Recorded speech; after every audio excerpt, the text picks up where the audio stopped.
warahmatullahi wabarakatuh.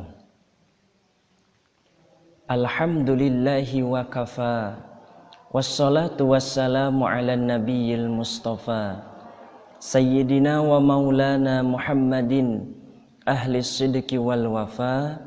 Ashhadu an la ilaha illallahul malikul huda, wa ashhadu anna Muhammadan abduhu wa rasuluhu alladzi la yantiqu anil hawa in huwa illa wahyu yuha. Rekan-rekan yang saya hormati, di minggu yang lalu kita telah membahas sirah nabawi, sejarah Nabi Muhammad sallallahu alaihi wasallam sebelum kelahiran Rasulullah sallallahu alaihi wasallam, tepatnya 50 hari sebelum dilahirkannya Rasulullah sallallahu alaihi wasallam.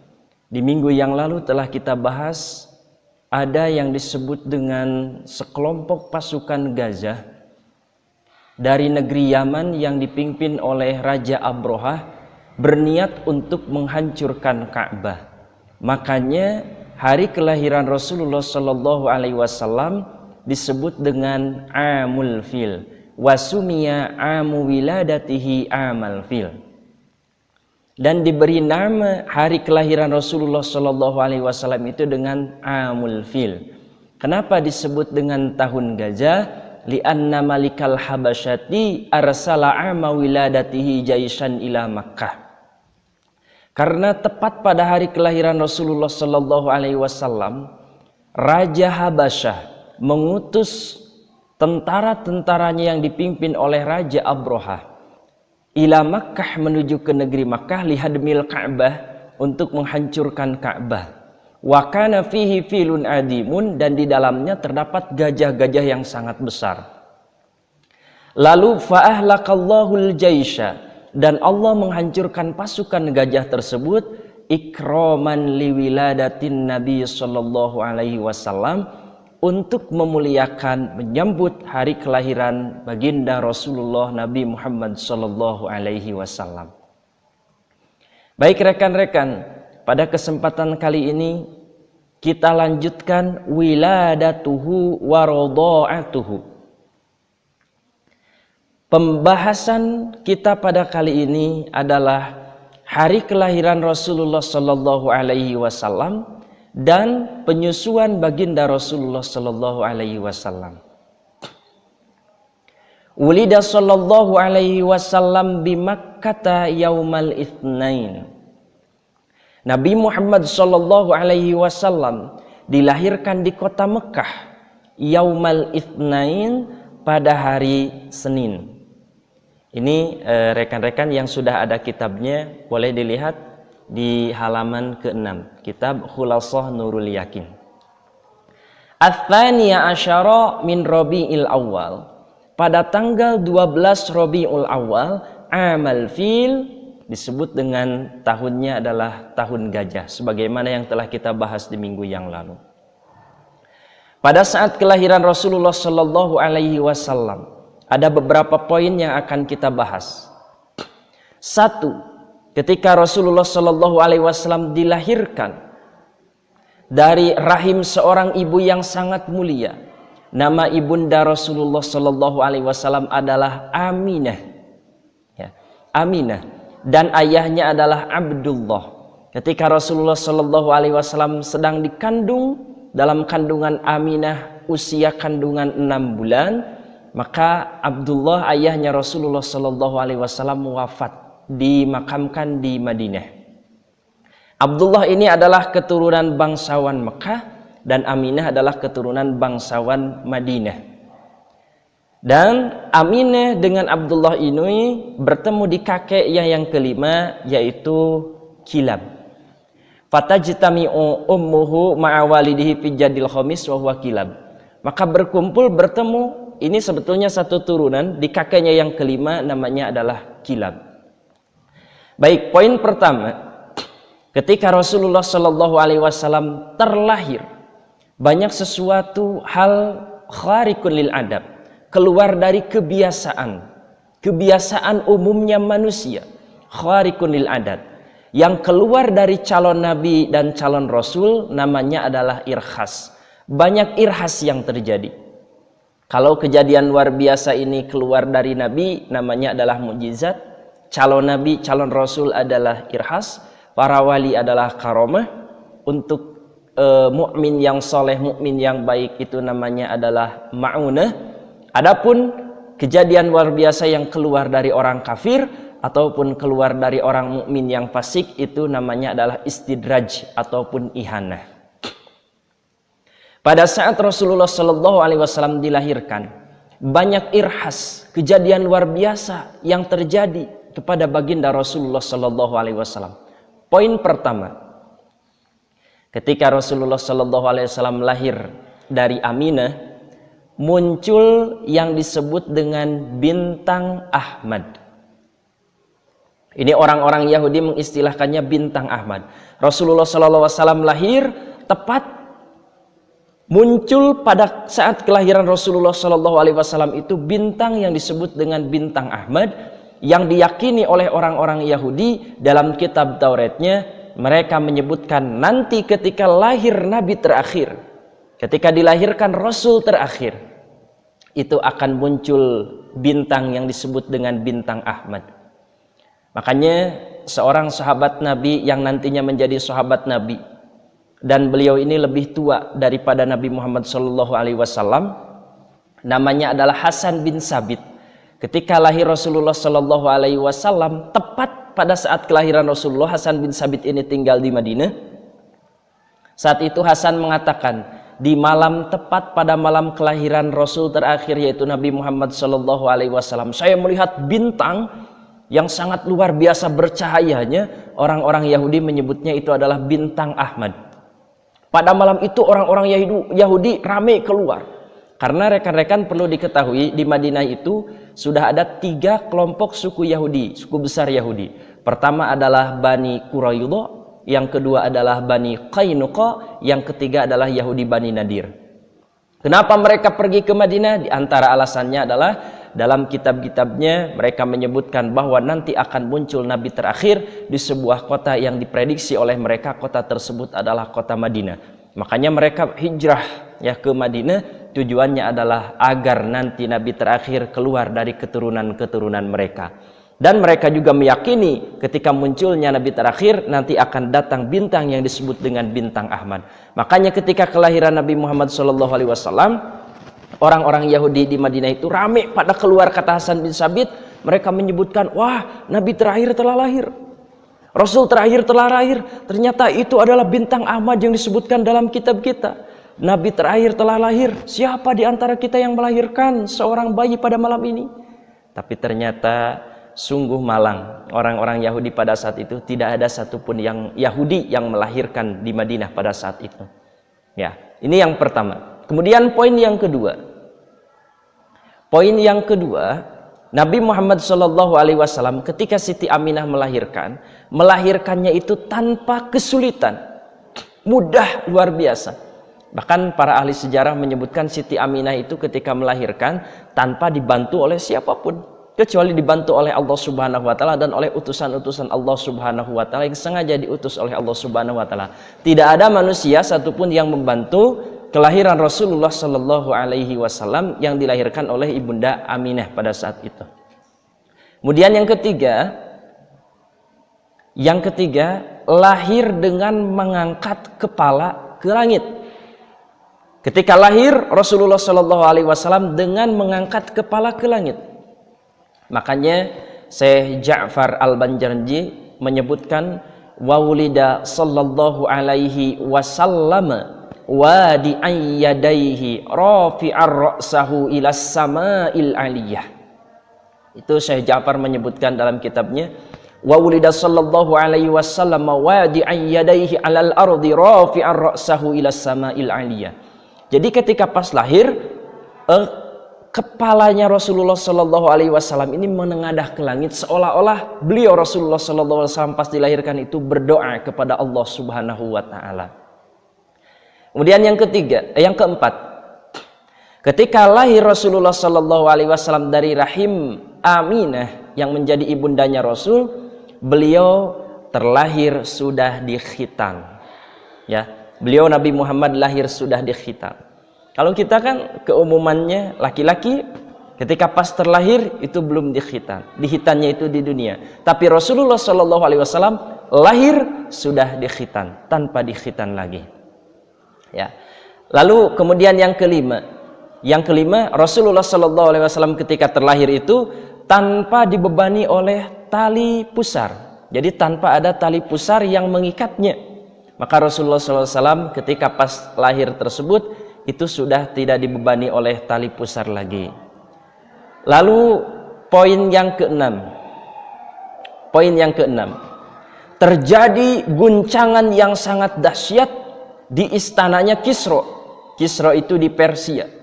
Terjadi guncangan yang sangat dahsyat di istananya Kisra di Persia sehingga menghancurkan dan meruntuhkan 14 terasnya Kisra. Dan nanti kita akan bahas ini sejarah Kisra pada kelanjutan sejarah kelanjutannya, ya. Lalu yang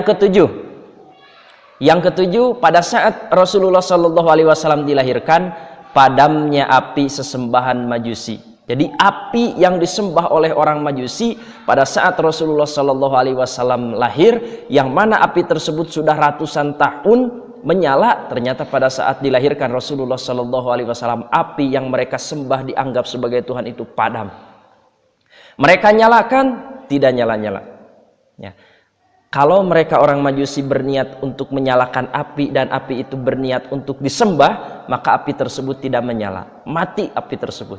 Tapi kalau hanya untuk sekedar masak dan lain sebagainya, itu api tersebut nyala.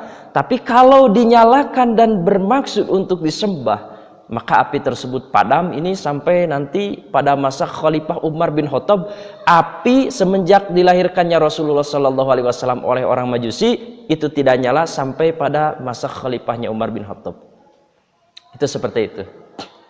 Dan pada saat lahirnya Rasulullah Shallallahu Alaihi Wasallam, kakeknya baginda Rasulullah Shallallahu Alaihi Wasallam yang bernama Abdul Muthalib merasa sangat bahagia sekali atas dilahirkan cucunya, yaitu Rasulullah Shallallahu Alaihi Wasallam.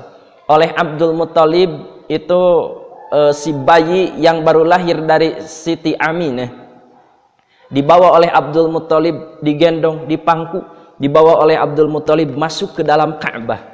Dibawalah Rasulullah Shallallahu Alaihi Wasallam yang masih bayi itu ke dalam Ka'bah oleh Abdul Muthalib, dan ketika keluar dari Ka'bah, ya, di luar itu sudah banyak orang-orang menyambut kegembiraan Abdul Muthalib, karena Abdul Muthalib itu merupakan sesepuh, orang yang diagungkan, orang yang diistimewakan di Mekah.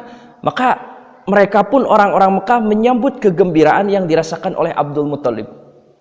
Dan ketika bayi tersebut dibawa keluar oleh Abdul Muthalib, maka Abdul Muthalib mengatakan kepada para penduduk Mekah, ini cucuku, namanya adalah Muhammad.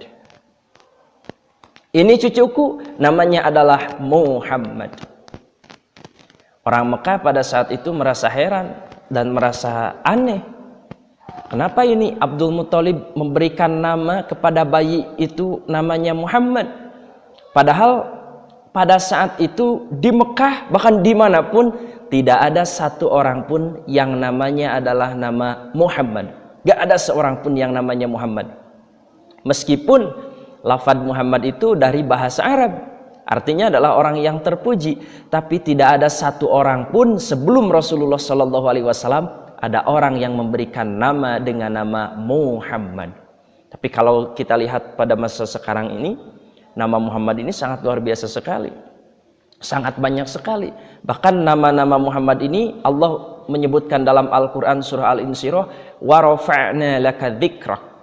Allah Subhanahu wa taala akan meninggikan nama Nabi Muhammad sallallahu alaihi wasallam dengan banyak disebut-sebutnya. Dalam syahadat disebutkan asyhadu an la ilaha illallah wa asyhadu anna muhammadar rasulullah. Dalam adzan juga disebutkan asyhadu anna muhammadar rasulullah. Dalam iqamah juga disebutkan asyhadu anna muhammadar rasulullah. Bahkan saya melihat, meneliti di sekolah yang saya mengajar juga di tempat itu, ternyata di presensi anak-anak itu hampir setiap kelas hampir seperempatnya itu namanya diawali dengan kata Muhammad. Dulu ketika Rasulullah Shallallahu Alaihi Wasallam dibawa oleh Abdul Muthalib dan Abdul Muthalib memberikan nama dengan nama Muhammad, pada saat itu belum ada seorang pun yang namanya adalah nama Muhammad. Maka orang-orang Mekah aneh. Kata orang Mekah, kenapa ini namanya kok Muhammad? Aneh kok Muhammad. Ini ada sejarah khusus mengapa diberikan nama Muhammad. Di antaranya kalau kita lihat sejarah sebelumnya, Abdul Muthalib pernah dengan 5 kawannya berangkat ke negeri Syam untuk melakukan sebuah perjalanan. Ternyata di negeri Syam bertemu dengan seorang pendeta Nasrani yang taat ahli ibadah. Kemudian kata pendeta tersebut bertanya, "Wahai kalian semua dari mana? Apakah kalian semua dari Mekah?" Kemudian Abdul Muthalib dan rekan-rekannya menjawab, "Ya, kami semua dari Mekah." Kata pendeta Nasrani tersebut, nanti dari kota Mekah, dari kota kalian akan lahir Nabi terakhir, akan lahir Rasul terakhir, namanya adalah Muhammad. Itu kan di surah As-Saff, ya. Di surah As-Saff, Nabi Isa alaihi salam memberitahukan kepada umatnya, kepada kaum-kaumnya. Allah Subhanahu wa taala mengabadikan dalam Al-Qur'an, wa idz qala Isa ibnu Maryam ya bani Israil. Ketika Isa bin Maryam berkata kepada Bani Israel, ya Bani Israel, inni Rasulullah ilaikum musaddiqan lima baina yadayya minat Taurat wa mubasysyiran bi rasuli ya'ti min ba'di ismuhu Ahmad. Itu ada yang harus digarisbawahi. Wa mubasysyiran bi rasuli ya'ti min ba'di ismuhu Ahmad. Kami adalah Nabi Isa alaihi salam, beritahukan kepada kalian, basyirom bi rasuli yati, beri kabar gembira kepada kalian, akan datang nanti Rasul setelahku, namanya adalah Ahmad alias Muhammad.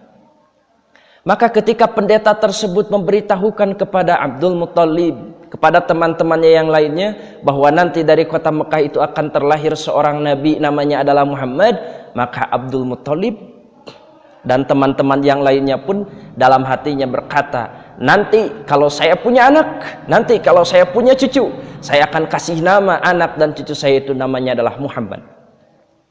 Singkat ceritanya pulang ke Mekah, ternyata dari kelima orang tersebut yang pertama kali mempunyai cucu adalah Abdul Muthalib.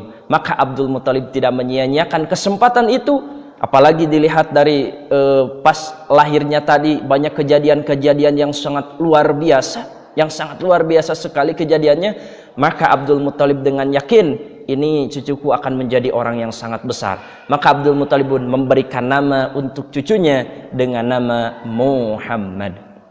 Jadi rekan-rekan, yang memberikan nama Muhammad itu adalah Abdul Muthalib, kakeknya Rasulullah Sallallahu Alaihi Wasallam. Ini sangat luar biasa sekali. Pas kelahiran Rasulullah Sallallahu Alaihi Wasallam, bahkan Allah Subhanahu wa taala dalam hadis qudsi menyebutkan, laula kalama khalaqtul aflaq, andai kata kami tidak menciptakanmu wahai Muhammad, tidak menciptakan nur Muhammad, maka kami tidak akan menciptakan aflaq. Mahwal aflaq al-alam. Aflaq ini adalah alam. Mahwal alam kullu ma siwallah. Yang disebut dengan alam itu adalah segala sesuatu selain Allah Subhanahu wa taala, itu adalah alam.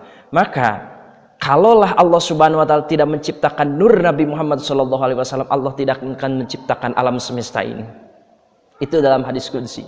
Bahkan ketika Nabi Adam alaihissalam bangkit dari surga, bangkit dari bangunnya, Nabi Adam alaihissalam melihat di atas surga itu tertulis ada sebuah nama, asyhadu an la ilaha illallah wa asyhadu anna Muhammadar Rasulullah. Tertulis ada sebuah nama, la ilaha illallah Muhammadur Rasulullah. Sampai Nabi Adam bertanya kepada Allah Subhanahu wa taala, "Ya Rabbi Allah, nama siapa itu yang bersanding dengan namamu? Sungguh sangat mulia sekali nama orang itu ya Allah. Nama siapa itu?" Allah Subhanahu wa taala menjawab kepada Nabi Adam alaihissalam, "Hadza ismun min asma'i auladik." Itu adalah nama dari anak cucumu nanti. Diciptakan pertama kali, tapi nanti akan terlahir sebagai nabi terakhir, yaitu Nabi Muhammad sallallahu alaihi wasallam. Baik rekan-rekan, jadi Nabi Muhammad SAW dilahirkan di Mekah min usratin karimah wa qabilatin kabirah, dan lahirnya itu ats-tsaniya asyara min Rabiul Awal, pada tanggal 12 Rabiul Awal amal fil, disebut dengan tahun gajah, sebagaimana yang kita bahas minggu yang lalu, tahun gajah. Lalu yang selanjutnya, wa arda'athu ba'da ummihi Thuwaibatul Aslamiyah. Wa arda'athu ba'da ummihi Thuwaibatul Aslamiyah. Yang menyusukan Nabi Muhammad sallallahu alaihi wasallam setelah ibundanya Aminah. Jadi setelah lahir Rasulullah SAW, ibundanya menyusukan Nabi Muhammad sallallahu alaihi wasallam. Ba'da ummihi Thuwaibatul Aslamiyah. Ada orang-orang yang terlibat memberikan ASI, air susu, kepada Nabi Muhammad sallallahu alaihi wasallam. Pertama, yang menyusukan Nabi Muhammad sallallahu alaihi wasallam setelah ibundanya yaitu Siti Aminah, namanya adalah Thuwaibah al-Aslamiyah. Thuwaibah al-Aslamiyah menyusukan Rasulullah sallallahu alaihi wasallam setelah Siti Aminah, setelah Sayyidah Aminah. Siapa Thuwaibah al-Aslamiyah ini? Dalam kitab Nurul Yakin ini, Thuwaibah al-Aslamiyah adalah khadimatu ammihi Abi Thalib. Khadimatu ammihi Abi Lahabin. Ya. Thuwaibah al-Aslamiyah ini adalah pelayan pamannya Rasulullah SAW yang bernama Abu Lahab. Nama aslinya bukan Abu Lahab, nama aslinya adalah Abul Uzza. Abul Uzza. Tapi gelarnya yang lebih terkenal adalah Abu Lahab. Akan di surah Al-Lahab sendiri itu Allah memanggilnya dengan sebutan Abu Lahab. Tabbat yada Abi Lahabi wa tab. Itu diantaranya. Nah ini, setelah ibundanya menyusukan, maka ada lagi orang yang menyusukan Rasulullah SAW, yaitu yang pertama adalah Thuwaibah al-Aslamiyah. Thuwaibah al-Aslamiyah ini adalah pembantunya Abu Lahab. Jadi Abu Lahab ini adalah kakaknya Abdullah, yang mana nanti Abu Lahab ini termasuk paman Rasulullah SAW yang hidup sampai Rasulullah SAW menjadi seorang Rasul usia 40 tahun. Jadi ada 4 paman Rasulullah SAW yang usianya sampai mengalami masa kerasulan Nabi Muhammad SAW. Pertama adalah Abul Uzza. Abul Uzza ini sering disebut dengan Abu Lahab. Yang kedua adalah Hamzah bin Abdul Muttalib. Ini juga paman Rasulullah SAW, mengalami kerasulan Rasulullah SAW. Kemudian yang ketiga adalah Abbas bin Abdul Muttalib. Kemudian yang keempat adalah Abi Thalib bin Abdul Muttalib. Jadi ada 4. Yang 4 ini nanti pada masa kerasulan beriman 2, kemudian kufur 2. Yang beriman adalah yang beriman adalah Hamzah bin Abdul Muttalib. Kemudian yang kedua adalah Abbas bin Abdul Muttalib. Kemudian yang memusuhi Nabi ini 1, yaitu Abul Uzza alias Abu Lahab. Dan ada 1 lagi yang kebanyakan ahli sejarah menyebut beliau tidak sempat mengucapkan 2 kalimat syahadat, tidak sempat beriman, tapi tidak memusuhi Rasulullah SAW, namanya adalah Abu Thalib bin Abdul Muttalib. Nah ini Thuwaibah al-Aslamiyah itu adalah pembantunya khadimatu ammihi Abi Lahabin, pembantu pamannya Rasulullah SAW yang bernama Abu Lahab. Saking bahagianya Abu Lahab, saking gembiranya Abu Lahab mendengar bahwa bahwa saudaranya ini memiliki anak. Kan Abdullah ini adalah saudaranya, kemudian Aminah adalah istrinya Abdullah. Mendengar saudaranya memiliki seorang anak, ternyata anak tersebut adalah anak laki-laki. Ya, kenapa Abu Lahab gembira dengan kelahiran anak laki-laki? Karena rekan-rekan perlu tahu, di masa jahiliyah itu anak perempuan itu dihinakan. Kalau terlahir seorang anak perempuan, lahir seorang anak perempuan itu menjadi hina keluarga tersebut. Ya, itu pada masa zaman jahiliyah. Tapi setelah lahir Rasulullah SAW, laki-laki ini ada padilahnya, perempuan ini ada padilahnya, tidak ada yang hina. Semuanya adalah inna akramakum indallahi atqakum. Semuanya mulia di sisi Allah asalkan bertakwa. Baik laki-laki ataupun perempuan.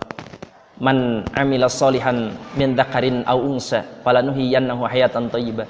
Ini baik laki-laki ataupun perempuan, asalkan mau beramal soleh, maka Allah Subhanahu wa taala akan memberikan kehidupan yang terbaik. Itu ya. Tapi ini Abu Lahab sangat gembira, di antara untuk menyampaikan rasa gembiranya itu tepat pada hari kelahiran Rasulullah SAW, Abu Lahab menyuruh kepada Thuwaibah al-Aslamiyah sebagai pembantunya Abu Lahab untuk menyusui Rasulullah Shallallahu Alaihi Wasallam, untuk menyusui anak dari saudaranya, yaitu dari Abdullah ataupun dari Siti Aminah. Lalu kemudian yang kedua, Setelah Suwaibah al-Aslamiyah menyusui Rasulullah Sallallahu Alaihi Wasallam, adat orang Mekah itu biasanya anak-anak itu kalau disusukan selalu dititipkan kepada orang-orang yang berada di perkampungan. Ya, yang berada di perkampungan. Kenapa? Alasan pertama dititip di daerah-daerah perkampungan yang jauh dari perkotaan, jauh dari keramaian. Alasan pertama adalah agar bahasa Arab fusha terjaga. Agar bahasa Arab fusha terjaga.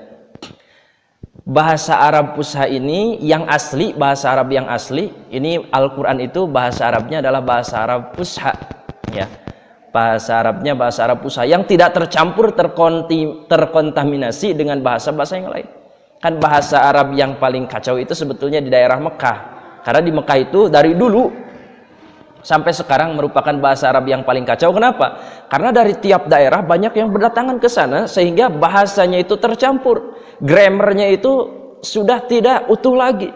Maka diantara untuk menjaga keutuhan grammar bahasa Arabnya, menjaga keutuhan kaidah-kaidah bahasa Arabnya, maka itu adat-adat orang Quraisy, adat-adat orang Arab selalu menitipkan anaknya disusukan kepada orang-orang kampung. Kemudian yang kedua, di antaranya adalah untuk menjaga kesehatannya, karena makanannya lebih alami biasanya di daerah-daerah kampung dibanding dengan daerah-daerah Arab kota. Kemudian yang ketiga adalah untuk melatih agar anak-anaknya itu bisa lebih hidup mandiri. Ya, untuk melatih agar anak-anaknya itu bisa hidup lebih mandiri. Nah ini orang Mekah itu sudah biasa menitipkan anaknya, dan di suku Mekah itu ada satu suku yang mana para penduduknya, terutama para wanitanya itu, pekerjaannya itu adalah menjual jasa menyusui kepada anak-anak. Suku tersebut namanya adalah suku Sa'diyah. Suku Sa'diyah. Baik, kita beralih ke suku Sa'diyah. Di suku Sa'diyah ada seorang yang bernama Halimah. Namanya adalah Halimah binti Ju'aib. Halimah binti Ju'aib yang terkenal dalam sejarah itu adalah Halimatus Sa'diyah karena berasal dari suku Sa'diyah. Halimah binti Ju'aib ini memiliki seorang suami, suaminya adalah Haris. Ya. Haris, alam lakobnya adalah Abu Kabsyah, Haris ini. Nah, Halimah binti Ju'aib dan Haris berangkat dengan rombongan-rombongan yang lain, pasukan-pasukan yang lain dari daerah Sa'diyah untuk menuju ke Mekah mencari bayi yang baru dilahirkan untuk menerima jasa penyusuan. Singkat cerita, Halimah dengan Haris ini hanya membawa keledai. Keledainya itu pun kurus, kering, kerontang. Ya, keledainya itu sangat lemah sekali. Dan Halimah Sa'diyah juga di negeri Sa'diyah ini, di kampung Sa'diyah ini memiliki unta-unta yang sangat kurus, ya, yang sangat kurus, kering, kerontang, dan susunya sudah tidak subur lagi. Mereka berangkat dari kebutuhan, karena disebutkan Halimatus Sa'diyah itu keadaan ekonominya pas-pasan pada saat itu. Berangkat dengan Haris menuju ke Mekah untuk mengadu nasib, mencari barangkali ada anak orang kaya yang dilahirkan di kota Mekah untuk diberikan jasa penyusuannya. Seperti itu. Ketika sampai ke Mekah, teman-teman yang lainnya itu mengolok dan mengejek kepada Halimatus Sa'diyah, karena Halimatus Sa'diyah itu menunggangi keledai yang lemah. Jadi perjalanan itu ketinggalan terus oleh keledai-keledai yang lain. Kata yang lain, "Cepatan Halimah, kenapa keledaimu itu sangat lambat sekali?" Karena keledainya itu lemah sekali, keledai Halimah. Maka ketika sampai ke Mekah itu Halimah Sa'diyah dengan Haris itu ketinggalan jauh di belakang. Mereka yang lain sudah duluan sampai ke Mekah. Dan mereka, teman-teman Halimah Sa'diyah ini sudah mendapatkan bayi yang diinginkan, bayi dari anak-anak orang yang kaya, yang tujuannya adalah untuk diberikan jasa air susu oleh mereka. Ternyata ketika Halimah Sa'diyah sampai ke Mekah, itu sudah tidak kebagian bayi. Ini bayinya udah diambil oleh ini udah diambil oleh ini, udah diambil oleh ini. Tiba saatnya Halimatus Sa'diyah masuk ke sebuah rumah rumah itu adalah rumahnya Sayyidah Aminah.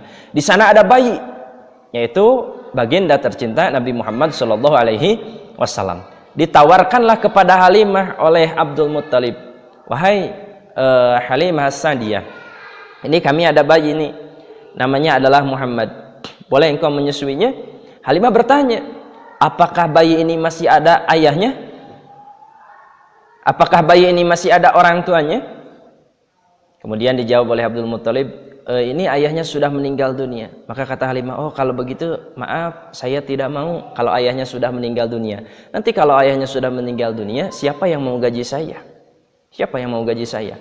Jadi orang-orang yang lain juga sudah berdatangan ke tempatnya Nabi Muhammad SAW karena diketahui walinya alias ayahnya yang bernama Abdullah ini telah meninggal dunia, maka kebanyakan enggan untuk menyusuinya karena nanti siapa yang akan menggajinya, siapa yang akan membayarnya.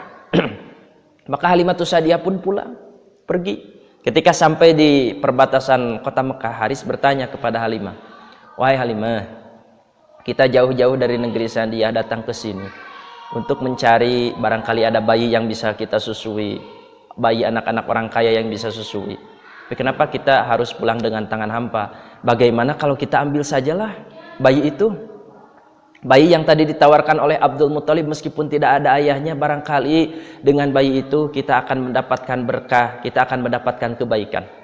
Kata Halimatus Sa'diyah, baik kalau seperti itu, daripada kita pulang tidak membawa apa-apa, lebih baik kita bawa saja bayi itu.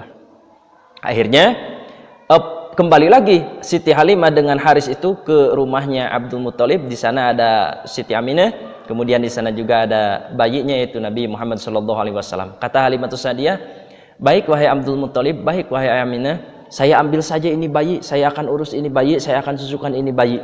Ya. Adapun untuk gaji dan lain sebagainya itu terserah kepada kalian saja. Maka dibawalah, digendonglah ini Nabi Muhammad SAW yang waktu bayi tersebut dirasa oleh Halimatus Sa'diyah ternyata banyak keberkahan dari baginda Rasulullah SAW yang masih bayi ini. Ketika keluar dari rumah, pas dilihat bertanya kepada suaminya, wahai suamiku, keledai kita yang tadi diikat itu yang mana, ini atau bukan? Kata suaminya, wah kenapa keledai kita jadi gemuk seperti ini? Kayaknya keledai kita ini jadi six pack seperti ini, jadi luar biasa seperti ini. Iya kata Halimah, ini yakin keledai kita ini talinya juga tali punya kita. Ini juga ciri-cirinya juga adalah keledai kita, tapi kayaknya ini sangat luar biasa sekali, jadi ada perubahan untuk keledai kita.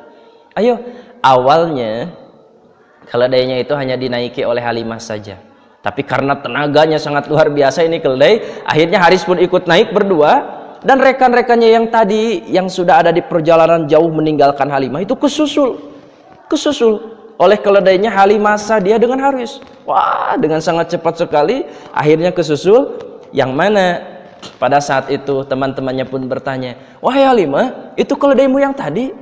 Kata Halimatus Sa'diyah, benar, ini adalah keledai saya yang tadi. Kenapa bisa jadi secepat itu? Saya juga tidak ngerti, saya juga tidak tahu. Singkat ceritanya, sampailah ke daerah negeri Sa'diyah, perkampungan Sa'diyah. Ini jauh perjalanan dari Mekah ke Sa'diyah. Sampailah ke Sa'diyah, yang mana di Sa'diyah itu Halimah memiliki unta-unta yang sangat kurus, kemudian unta-unta yang sudah tidak subur lagi, tidak menyusui lagi. Kaget ketika sampai ke negeri Sa'diyah, ke kampung Sa'diyah, unta-untanya itu menjadi gemuk. Unta-untanya itu menjadi sangat luar biasa dan menjadi subur, sampai susunya itu ketika diperas, mengalir susunya, banyak sekali air susunya, sehingga dijual itu air susunya oleh Halimatus Sa'diyah. Sampai sejarah menceritakan, yang tadinya Halimatus Sa'diyah itu adalah orang yang miskin, hanya dengan menjual air susu dari unta-unta tersebut, dan untanya beranak dengan sangat subur sekali, kemudian kambing-kambingnya pun beranak sangat subur sekali. Dikisahkanlah bahwa Halimatus Sa'diyah menjadi orang yang sangat kaya raya, jadi orang terkaya di daerah Sa'diyah karena mengurusi Rasulullah Nabi Muhammad SAW. Sampai-sampai orang-orang Sa'diyah itu berkata, kalau kambing kita ingin gemuk, ingin besar, maka cobalah kita gembalakan kambing kita itu campurkan dengan kambingnya Halimah. Di mana Halimah Sa'diyah menggembalakan kambingnya, campurkan kambing kita di sana agar kambing kita juga ikut menjadi gemuk dan besar. Ternyata benar. Orang-orang Sa'diyah juga mencampurkan penggembalaan kambing-kambingnya itu dengan kambingnya Halimah, yang akhirnya kambingnya pun menjadi ikut sangat besar. Itu seperti itu. Ini ada kemuliaan, keberkahan yang dibawa oleh baginda Rasulullah Sallallahu Alaihi Wasallam. Pada saat usia 2 tahun, ini saat pengembalian Rasulullah Sallallahu Alaihi Wasallam kepada ibundanya. Dibawalah Rasulullah Sallallahu Alaihi Wasallam ke Mekah. Disampaikanlah kepada Aminah, wahai Sayyidah Aminah, saya masih sangat senang sekali nih mengurus anak ini. Ya, kalau bisa ini anak jangan dulu diambil. Saya akan bawa, saya akan urus. Ya, semau saya, sesuka saya. Lihat, ini Muhammad baik, Muhammad ini bagus, Muhammad ini sehat, tidak terjadi apa-apa. Kalian nggak usah bayar. Yang penting ini Muhammad ada di Sa'diyah. Kalian nggak usah bayar saya, nggak usah bayar jasa imbal saya. Ya, nggak usah imbalan dari kalian itu untuk saya, nggak usah. Cukup Muhammad kecil ini berada di daerah saya. Tadinya mah dikira dengan mengurus Nabi Muhammad SAW itu tidak akan ada yang membayar. Ternyata ini lebih dari cukup. Sampai-sampai Halimah dan Haris mengatakan kepada Aminah, gak usah Anda membayarnya, cukup ini Nabi Muhammad SAW bersama saya saja di negeri Sa'diyah. Sampai thumma Halimatus Sa'diyah ila an balagha umruhu 4 sanawatin, sampai usianya itu sampai kepada usia 4 tahun. Mengapa pada saat usia 4 tahun itu dikembalikan? Ada satu kisah kejadian seperti ini. Ketika dapat izin dari Sayyidah Aminah untuk mengurus Nabi Muhammad SAW, dilanjutkan lagi oleh Halimatus Sa'diyah, pengurusan Nabi Muhammad SAW ini. Sayyidah Aminah itu hanya menjenguk ya, mundar-mandir dari Mekah ke Sa'diyah, mundar-mandir melihat bagaimana kondisi anaknya. Ternyata pada saat usia 4 tahun Nabi Muhammad SAW ini belum jadi nabi, ya, belum jadi nabi. Ini masih anak-anak, calon nabi. Adapun kejadian luar biasa yang keluar dari calon nabi itu disebutnya dengan irhas namanya. Ini pada saat usia 4 tahun ketika Halimah Sa'diyah ini lagi masak di rumahnya, tiba-tiba kawan-kawan anak-anak kecil menjerit-jerit. Anak-anak Halimah itu menjerit-jerit, Inna Muhammadan qad qutila, Inna Muhammadan qad qutila, Inna Muhammadan qad qutila, Abi, Umi, Inna Muhammadan qad qutila. Sungguhnya Muhammad itu ada yang ngebunuh Abi, Umi. Muhammad ada yang ngebunuh Abi, Umi. Kaget tuh Halimatus Sa'diyah. Siapa yang bunuh Muhammad? Siapa yang bunuh Muhammad? Ternyata setelahnya dilaporkan kepada Halimatus Sa'diyah, itu Muhammad tadi di sana ada yang mengambil, kemudian ada yang membunuh. Lalu orang-orang Sa'diyah pun rame-rame datang ke tempat itu, termasuk Halimah dan Haris. Karena anak-anak kecil yang main bersama Nabi Muhammad SAW itu berteriak-teriak bahwa Muhammad terbunuh, maka mereka pun kaget, berkumpul semuanya. Dilihat, ternyata Nabi Muhammad itu sudah berdiri dan ditanya oleh Halimah, ya wahai Muhammad, apa yang terjadi kepadamu? Apa yang terjadi kepadamu? Ini diriwayatkan dalam Sahih Bukhari, diriwayatkan dalam Sahih Bukhari, Nabi Muhammad SAW menjawab, tadi ada 2 makhluk yang menjeratku, kemudian membelah dadaku dan mengeluarkan sesuatu yang hitam dari dadaku. Nah, seperti itu. Jadi ada pembelahan dada Rasulullah SAW, membersihkan sesuatu yang harus dibersihkan dari diri Rasulullah SAW. Maka Halimah menjadi sangat takut, menjadi sangat cemas. Ini apa ini? Ini apa? Yang akhirnya disepakatilah oleh Halimah Sa'diyah dengan suaminya yaitu Haris, kita pulangkan saja ini Muhammad kepada ibunya, saya takut terjadi apa-apa. Akhirnya dibawalah Nabi Muhammad SAW kepada ibundanya yaitu Sayyidah Aminah. Hai Sayyidah Aminah, ini Muhammad saya kembalikan ya, lihat ini kondisi fisiknya sehat, bagus, baik. Kemudian kata Sayyidah Aminah, kenapa kalian tiba-tiba ingin mengembalikan anak saya? Kenapa tiba-tiba ingin mengembalikan anak saya? Setelah lama didesak, ternyata diceritakanlah bahwa Nabi Muhammad SAW tadi ada 2 makhluk Allah Subhanahu wa Ta'ala yang membawanya, kemudian membelek dadanya dan mengeluarkan sesuatu yang hitam. Kemudian Sayyidah Aminah memberikan suatu penguatan. Sungguhnya ketika saya waktu hamil, banyak keanehan, banyak kejadian luar biasa. Bahkan saya sering bermimpi bahwa sayyidil alamin wa khairil bariyah, ini anak yang berada di dalam kandungan saya ini akan menjadi seorang yang sangat luar biasa di alam ini dan akan memberikan kebaikan-kebaikan. Saya yakin yang datang ini bukanlah jin, bukanlah syaitan, tapi sesuatu yang sangat luar biasa. Makhluk Allah Subhanahu wa taala ingin memberikan sesuatu yang sangat luar biasa untuk anak saya. Maka kata Sayyidah Aminah, terima kasih atas semua jasa engkau wahai Halimatus Sa'diyah. Terima kasih atas jasa engkau wahai Paman Haris. Saya yakin ini anak saya adalah anak yang baik dan akan selalu dijaga oleh Allah Subhanahu wa taala.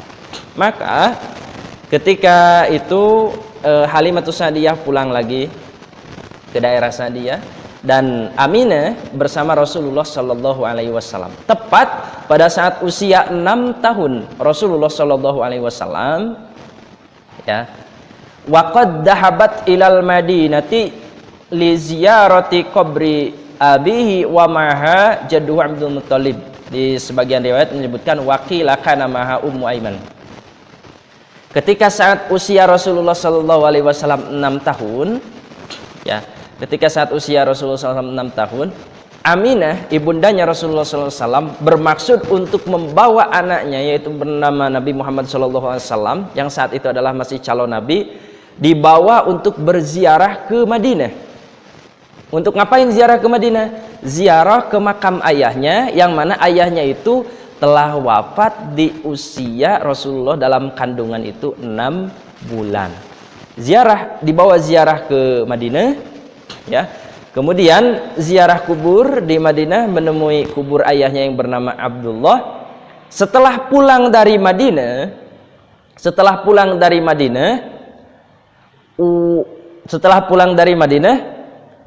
tuwfiyat ummuhu sallallahu alaihi wasallam wa huwa fis sadisati min umrihi. Wafat ibundanya Rasulullah sallallahu alaihi wasallam yang bernama Aminah, yang mana pada saat itu usia Rasulullah SAW 6 tahun.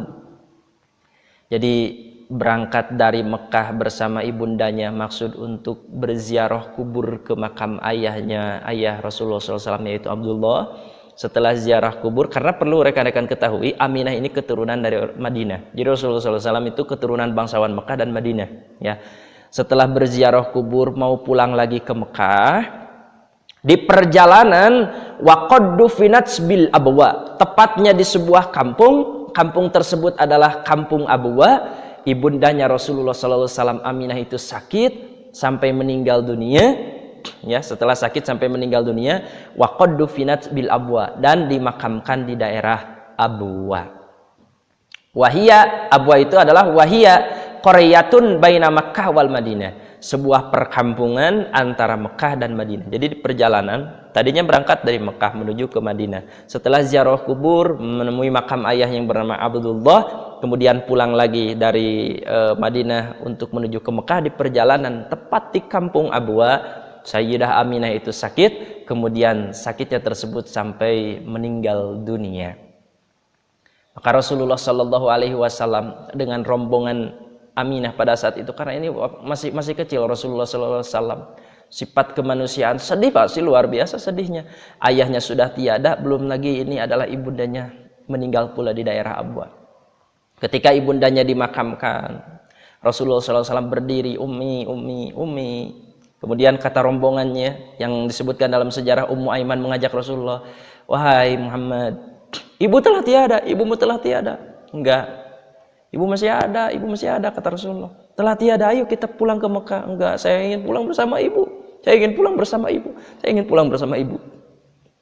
Bayangkan kita, anak usia 6 tahun, sudah tidak ada ayah, sudah tidak ada ibundanya. Maka singkat ceritanya, dibawalah Rasulullah SAW yang kecil ini menuju ke Mekah. Sesampainya di Mekah, bertemu dengan kakeknya bernama Abdul Muttalib. Maka Rasulullah SAW menyampaikan kepada kakeknya, wahai kakek, ibu telah tiada.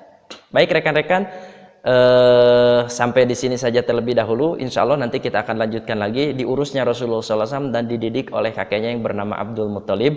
Semoga apa yang Bapak sampaikan ini bisa bermanfaat dan dapat dipahami oleh rekan-rekan semuanya.